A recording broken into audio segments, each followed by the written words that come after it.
ఏ పరిస్థితి ఎలా వచ్చినా ఉదయం లేచినప్పటి నుంచి పడుకునే వరకు ఓం నమ శివాయనో శివ అనో లేదా నారాయణ మంత్రమనో రామరామానో కృష్ణ కృష్ణ అనో అని లోపల మనసులో అంతర్మదనం అంటారు కదా, లోపల మనం జపిస్తూ ఉండాలి. ఆ నామాన్ని అలా ధ్యానం చేస్తూ ఉండాలి.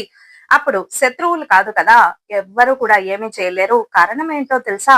ధర్మం మీ పక్షాన ఉన్నప్పుడు, దైవం మీ పక్షాన ఉన్నప్పుడు ఎవరు ఎన్ని ప్రయత్నాలు చేసినా, ఎన్ని పిచ్చి వేషాలు వేసినా అవన్నీ కూడా చెల్లవు. ఎప్పుడూ కూడా భగవంతుణ్ణి ఆశ్రయించండి. వ్యక్తులను కాదు, వ్యక్తులతోటి మనకు సంబంధం లేదు. మనం అలా మన పని చేసుకుంటూ పోవాలి. భగవంతుణ్ణి ఆశ్రయించాలి. ఈ సృష్టిలో ఎక్కడైనా సరే మనల్ని కాపాడగలిగేవాడు ఒక భగవంతుడే తప్ప వ్యక్తులు కాదని గుర్తిస్తూ ఇప్పుడు కూడా మీరు ఎక్కడున్నా, ఏ పని చేస్తున్నా భగవంతుడు మిమ్మల్ని రక్షిస్తూ ఉంటాడు. విమర్శలకు కానీ, సూటిపుటి మాటలకు కానీ ఎట్టి పరిస్థితుల్లో అసలు ఒక హాస్యాస్పదంగా అంటే చాలా చమత్కారంగా తీసి పాడేయండి. ఇక ఆ విమర్శించిన వాళ్ళకు కుక్క కాటుకు చెప్పు దెబ్బలాగా మరి మీ ఎదుగుదలే సమాధానం కావాలి.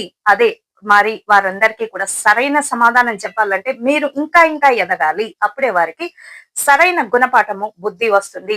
కాబట్టి మాటలతో కాకుండా చేతలతో బుద్ధి చెప్పేటటువంటి ప్రయత్నం చేయండి. అలా చేస్తూ ఉండండి. భగవంతుణ్ణి తిన్నా, పడుకున్నా, ఎక్కడికి వెళ్ళినా, ఏ పని మీద వెళ్ళినా, ఇల్లు కొన్నా, వాకిలి కొన్నా, ఏదన్నా మరి ఏ విలువైన కొన్నా శివ ప్రసాదం అనో, ఈశ్వర ప్రసాదం అనో, లేకపోతే నారాయణ ప్రసాదం అనో, లేకపోతే దైవ ప్రసాదం అనో ఏదో ఒకటి అలా అనుకుంటూ ఇది మన గొప్ప కాదు. మనము కేవలము కర్తలము అంటే కార్యం మాత్రమే చేస్తూ ఉంటాం. మన కర్తవ్యం మాత్రమే నిర్వహిస్తూ ఉంటాము.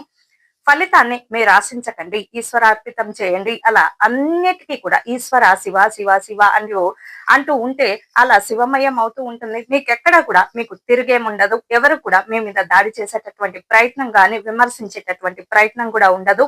అలా విమర్శించిన వాళ్ళు నెగ్గరు. అలాంటి మాటలు కూడా చెల్లవు. కాబట్టి ఇలా ప్రయత్నించి చూడండి. భగవన్నామ స్మరణ చేస్తూ ఉండండి.